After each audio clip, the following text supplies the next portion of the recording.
and to the flag of the state of New Mexico, that be a symbol of perfect friendship amongst united villagers. Welcome, everyone. At this time, I need an approval of the special meeting agenda. Madam Chairman, I'd like to make a motion we approve the special meeting agenda. And I will second that motion. All those in favor say aye. Aye. All right, at this time, we have presentations from essential air service candidates. We have Great Lakes here, and we have a representative from Seaport, I believe. So if you would introduce yourselves. Great Lakes. I'm Director of Public Relations for Great Lakes. I'm Chuck Howard, the CEO of Great Lakes. And I'm Rob, President of Seaport Airlines. Welcome. At this time, we'll go ahead and do this alphabetically. I think we'll let Great Lakes go ahead and do their presentation first.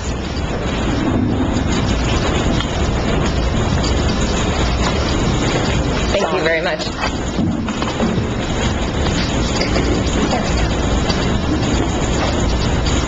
Okay, I'd like to start with just giving you a little bit of a short presentation about Great Lakes, a little bit of history, a little bit about our proposal for the Essential Air Service contract that we have had in Silver City since 2005. Great Lakes just celebrated their 30-year anniversary. We did start scheduled passenger service in 1981.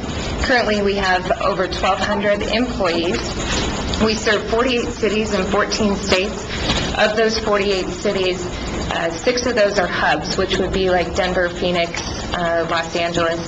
7 of those are non-essential air service markets, and the remainder, 35 of our 48 communities, are subsidized under the Essential Air Service program. That does make us the largest essential air service provider in the nation.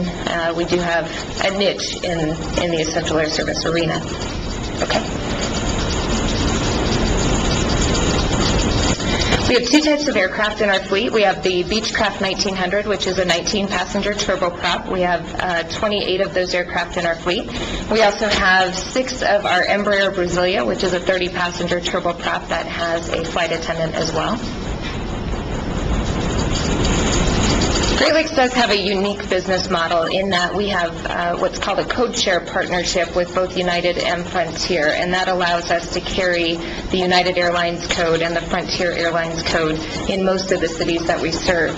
We also have interline electronic ticketing agreements with American, Delta, Frontier, United, and US Air, and what that allows for is seamless transition of ticketing for the passengers. So the passengers can purchase a ticket connecting on, say, American connecting to a Great Lakes flight, and you can get one ticket electronically all the way through to the final destination.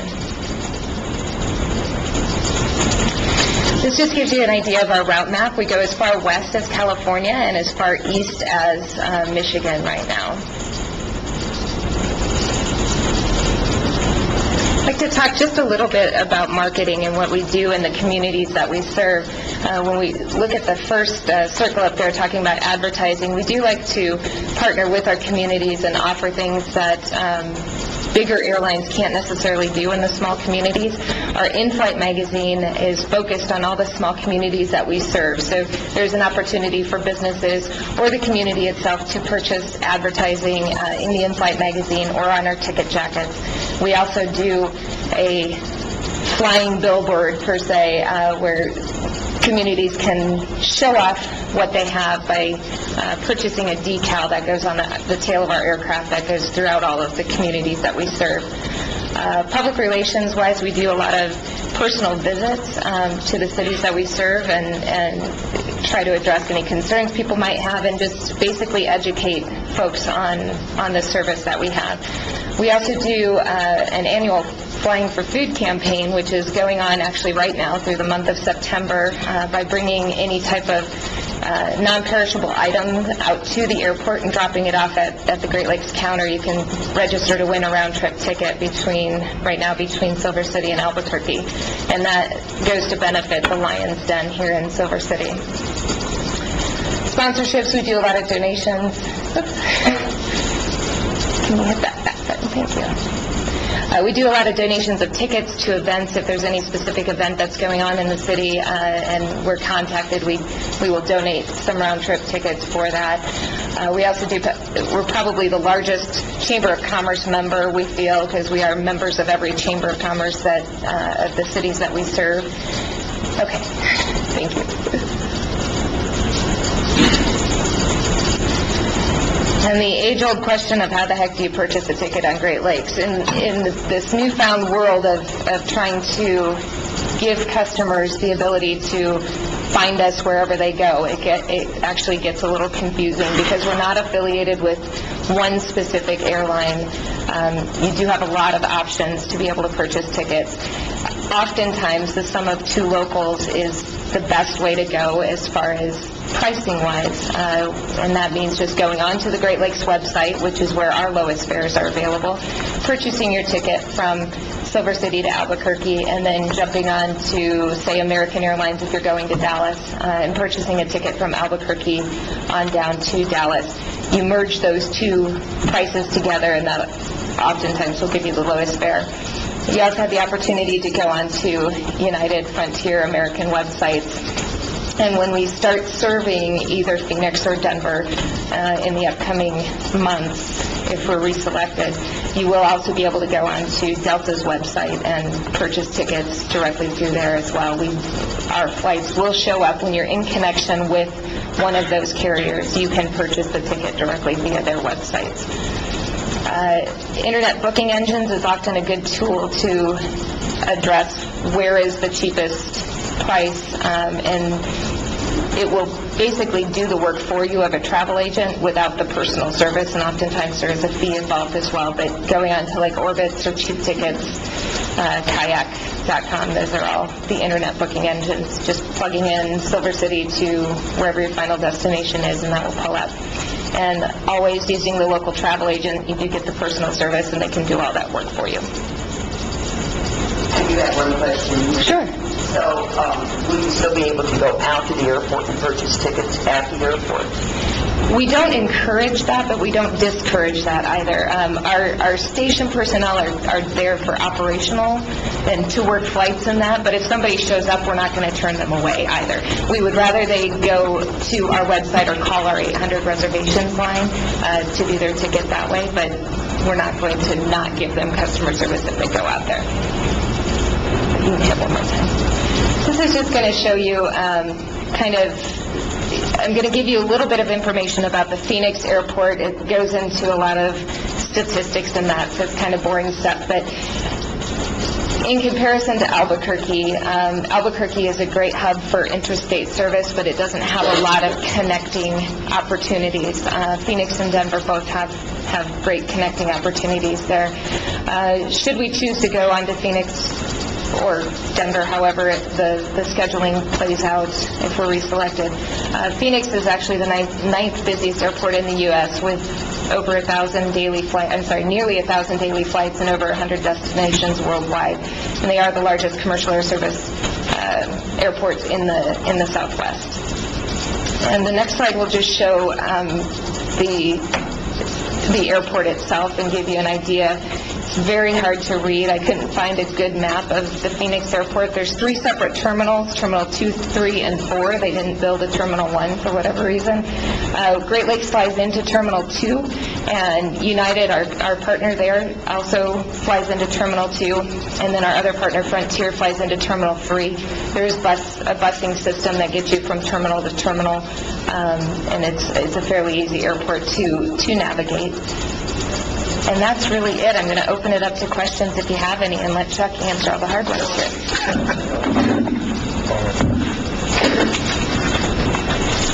So I have a couple of questions. So we're looking at possibly either a convention in Phoenix, or a flight to Phoenix, or a flight to Denver.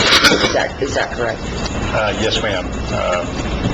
As you know, in our proposal, we kind of did an either-or, but in conversations we had with the group from time to time, it seems to be kind of split community. We've been very sensitive since 2005, the intrastate services, I call it, which has always been Albuquerque. Kind of a compromise we felt like was good for Great Lakes to be able to flow cruise, planes, and all back to the rest of our network. If you went back to our overall route map, was to fly you into Santa Fe as an alternate to Albuquerque. It still gets you the state capital, still gets you connection to Albuquerque if you need to be into Albuquerque, but for your business community, for your educational folks here in town, the Phoenix hub, as Monica pointed out, is a wonderful connecting hub. Our proposal, based on our conversations with you, seems to be your desire that you would want to have one to Phoenix and one to Santa Fe for the intrastate. The Phoenix flight would originate out of here and go over in the morning and get you into Phoenix for the business traveler to catch the first bank of flights out of Phoenix, and then would come back in the evening. The Santa Fe intrastate, but also the bonus is the airplane would flow on into Denver after it stopped in Santa Fe. That airplane would probably originate in Denver early morning and come down to Santa Fe, and then come on down to Silver City and turn around the 9:50-ish time in the morning. We're still trying to noodle through the schedule, and then it would turn around and flip back out up to Santa Fe, and then flow on into Denver. So you could either get off in Santa Fe if you had intrastate business, or flow on into Denver if you wanted to go through the Denver hub. Yeah, I think it's important to have that flight from Santa Fe in the morning, because I think a lot of individuals that go to Santa Fe for meetings need to be there at some point in the morning for we can enjoy.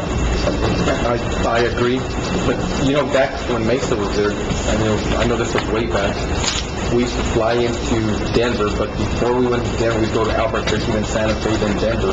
Is there any possibilities to do that, being that a lot of I know that we use it to go to Santa Fe, but I know a lot of the locals use it to go to Albuquerque, hospital use or what have you. Is there any consideration to do anything like that? Candidly, no, because our desire was to try to eliminate Albuquerque, because right now we have the airplane somewhat stuck on the island, and to try to serve both Albuquerque and Santa Fe is not really built into our EAS proposal to serve both of them. So from a costing standpoint, for us, it's kind of Santa Fe was somewhat the compromise for the intrastate service folks, recognizing that you have the express train that goes down, or a short drive. The part we're working on, in fact, we were in Santa Fe yesterday, is, working out the reverse screening. The fact that you do not have TSA screening makes for a little bit of a challenge to take you into a place like Phoenix. We do have what's called ground loading in Phoenix, and we are going through the protocol with TSA in Phoenix and the airport authority there, that should you choose us and choose the Phoenix service, that we would be able to what they call reverse screening. You would go in to a non-sterile area and collect your bags. We would basically walk you from here to those doors right there, off the ramp onto the sidewalk, and then you would start over and check your bags. You do similarly if you've flown to Albuquerque. You come in on a ground loading, you collect your bags, and then you go upstairs and start your mission back through security. So it would be similar to what you experience in Albuquerque. In relation to Santa Fe, obviously much smaller airport, we would do reverse screening there, where we would take your bags off. You would not have to touch your bags. TSA would bring them through the back door, re-screen them. You would come through the terminal and basically walk right back through the magnetometer and back onto the plane if you were going on to Denver. If you were obviously stopping in Santa Fe for business there, it'd be a moot point. But that's kind of the logistics we're working through for the fact that you currently do not have TSA in your terminal. And then just a couple of other things. Of course, we always like to talk money. Airfares, would that change? Would there be a big change in airfares? You would see comparable to what you have today. Obviously, the air mile difference in the air from going into Santa Fe versus Albuquerque is negligible, so you would see virtually the same type fares you'd experience today. If you were connecting on and you were buying it through the code share relationship or the interline ticketing, your price would be somewhat baked into U.S. Air if you were connecting to U.S. Air, American, Delta, whoever. Any other questions? Mayor Mosley? The obvious, Chuck, and we've had discussions about it over the years, is the reliability. That's the biggest issue I hear, is the lack of reliability. That's why the hospital started contracting, chartering the plane, because they couldn't count on. Does this proposal enhance your reliability? Yes, Mayor, that's our intent. That was one of our desires, to get an airplane unlandlocked. If you went back and looked at our route map, we basically have only one airplane that's built into the Silver City, Clovis, Albuquerque, kind of zigzagging back and forth all day. So if anything happens to that airplane throughout the day, we're challenged to recover that airplane because we're having to bring an airplane out of the Denver system. By connecting the airplane, which we already have a presence in Phoenix, we already have several flights coming in from Show Oak, Keyman, and other areas in Phoenix. We have the ability to swap airplanes there, and also the flow through from Santa Fe to Denver, bring airplanes mixed-matched out of the Denver system, allows us to swap out airplanes and crew coming out of the Denver system. So we feel like that takes care of the landlocked reliability issue of having an airplane somewhat stranded down in the Albuquerque system. Thank you, Jeff. Any other questions, Commissioner Robles? What's the study or statistics do you have that of our actual current users that are going straight to Albuquerque and trying to get to Santa Fe or vice versa? We don't necessarily have a way to track that, somewhat unscientifically, because we do know what the traffic is that's connecting. It's actually flying to a hub, if you make, in this case, to Albuquerque. It's roughly 50% is going local, and the other 50% is flying somewhere to connect to an airline to go elsewhere. But when you're trying to break it down specifically to call it Albuquerque/Santa Fe mix, we don't have a necessarily intelligent way to figure that piece out.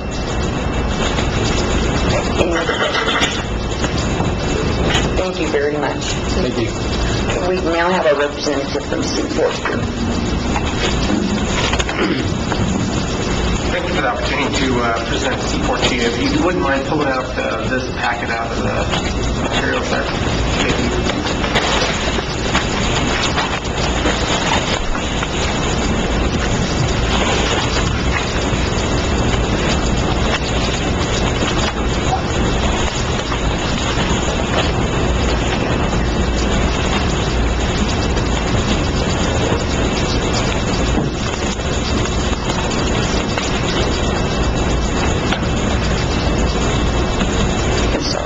No worries.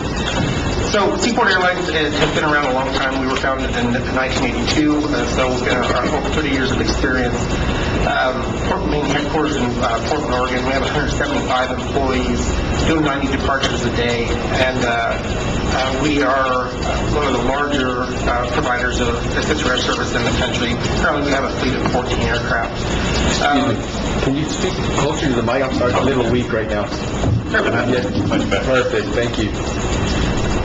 Our strategy is to provide the Seaport experience, and what we mean by that is that being a smaller company, we dedicate our training and how we teach our customer service agents is that we are a service that happens to be an airline. We focus and dedicate ourselves to making sure that compassion towards our passengers and understanding that traveling is a stressful experience at best, and sometimes worse than that at worst. We make sure that all of our agents, from our entry-level customer service agent and clear up to myself, is that we're there to make sure that we're there to care for our passengers while they're our guests in our system. We do operate a mix, like my friends here from Great Lakes, of both commercial and essential air service markets, and we're about 50-50 on that split. Currently, the Central Air Service communities that we serve in Oregon, we go to Pendleton, Oregon, Arkansas, we go to El Dorado, Harrison, and Hot Springs, Kansas, Salina, Tennessee, Jackson, and coming soon, we expect to be in Athens, Georgia, and also in Cake, Alaska. So we span a pretty good span of the country. And the things I'm most proud of is, one, that we've never lost a Central Air Service contract that we've ever gotten, and second, I invite you to call any of our cities that we serve. I think the best testament to, what kind of job will we do is not just taking my word for it sitting here today reading from this paper, is to see, are we on time and do we deliver? And I'm happy to say that our completion rate still is above 98%, that we complete our flights. Our on-time percent is still above 90%. So we're real proud of the jobs we do for our cities. The next page, pardon me, you'll see that this is our system map, so we're almost coast to coast now, and if you include Alaska, that we go across 5 time zones. Seaport Experiences, we do have smaller aircraft, but the upside to that is that we are able to dedicate an aircraft solely to your city. We don't have to shoehorn in your schedule with everybody else's. What we're able to do is make a schedule that works best for Silver City so that we can time it perfectly for whatever flight that you want.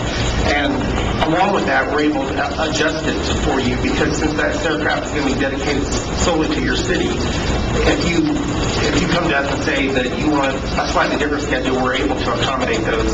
Additionally, we're also able to accommodate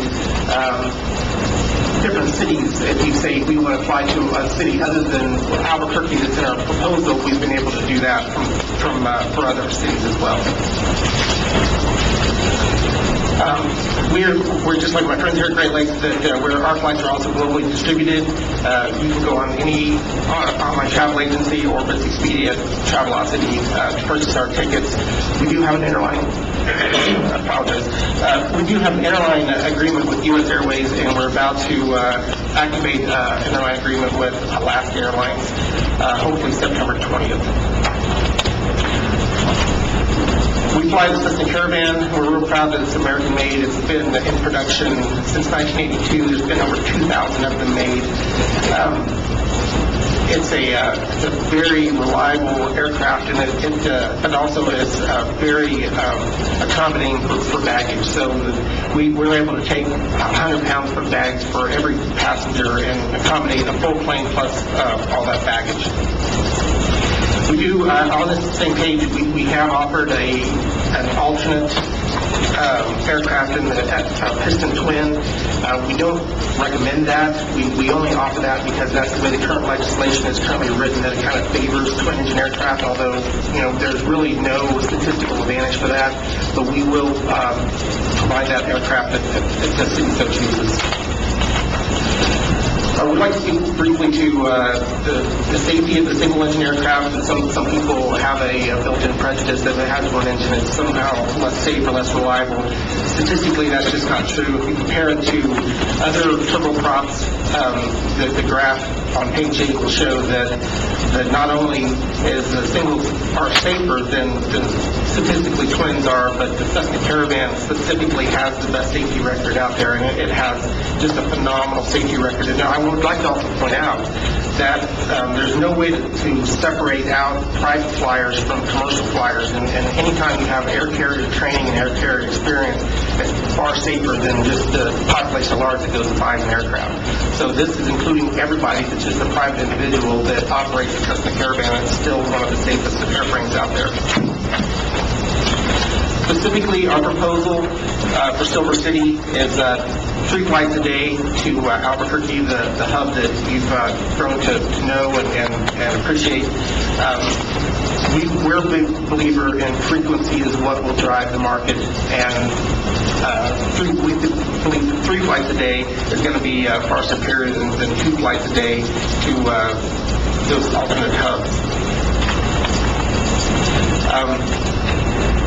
the next page, on page 11, you see that, that the argument can be made that, there's not connections out of Albuquerque, but we believe differently. You see, here's the map of all the places you can actually connect to out of Albuquerque with nonstop flights. So we still believe that Albuquerque, not only does it provide interstate service that is popular here, but there is also large connecting opportunities from that hub. One of the things that we believe that we bring to the table is a full range of fares. We found that starting with fares that spur the market to and inspire people to come back and fly instead of hopping a car is fares like $49. And for the first month, we would offer $49 every seat on every flight, and with no blackouts or restrictions.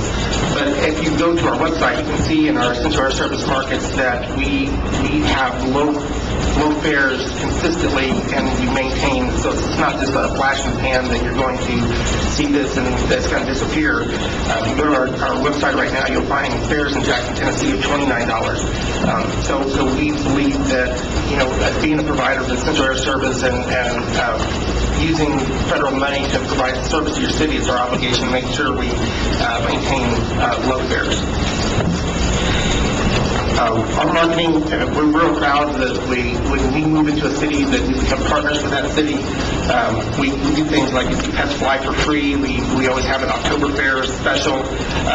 We have done things like rebranded an airplane for the Pendleton Roundup. We similarly, we also have a Food for Flight campaign that is year-round, and we do lots of print, radio, and television advertising. And we also join the Chamber of Commerce in every city that we go into. The big difference that I just want to point out is that we're offering the three-a-day nonstop, so 27 seats that you're going to get to Albuquerque, versus if you're actually thinking about Denver, you're sharing that city, or you're sharing that destination with another city. So that ultimately, you're really only getting 19 seats if you choose the Denver option versus 27 seats with us to Albuquerque. So even though you might look at it as a smaller airplane, you're actually getting more total inventory and availability to get to your destination. Lastly, I just want to wrap up is that we are honored to be selected by you. We're always a proud participant with the cities that we serve. That's why in the beginning I started with make sure you call the cities that we serve, because they will tell you that we take good care of them, that we're responsive to their needs, that we make schedule changes when necessary, and our reliability is impeccable. I left you with our core values and the things that we hold most dear on the very last page. And with that, I'll open up to questions. Thank you very much. Mr. Ramos, your motion. I like that $49 fare for the first month. Most people do.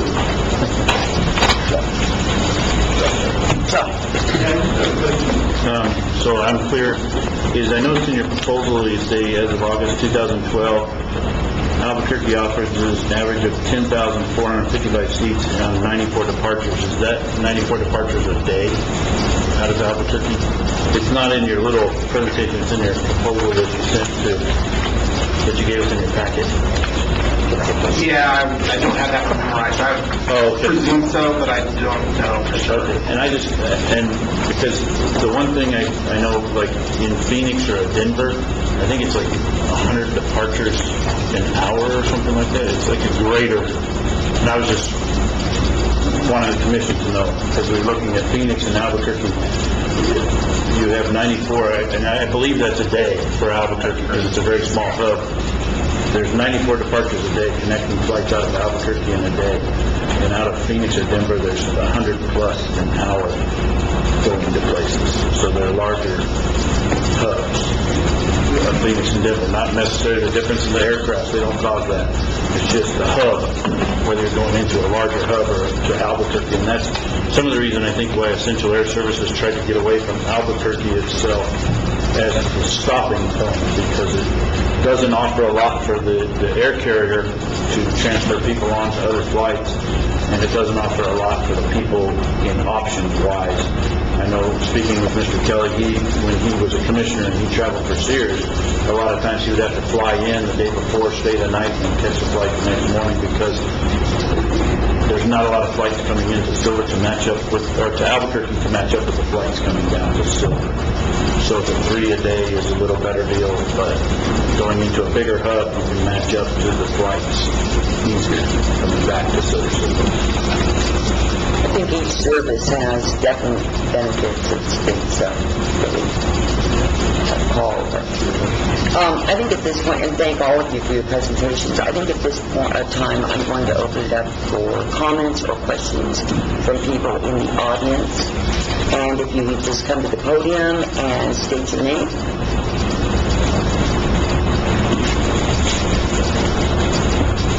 Ron Hall. All of us are concerned in air travel, the cost of luggage.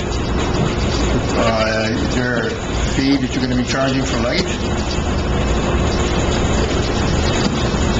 I'm pretty sure they don't charge at all, and we don't charge for the first bag. The total luggage fee is $35. Okay. You want to respond? Great Lakes does not have a luggage fee if you're actually connecting to one of our partners, United, Frontier, whatever. We have to charge you, the consumer, to pass through to that large carrier if you're connecting on to another city. But we, Great Lakes, on the local segment, do not have a baggage fee. Thank you. Thank you, Mr. Hall. Anyone else?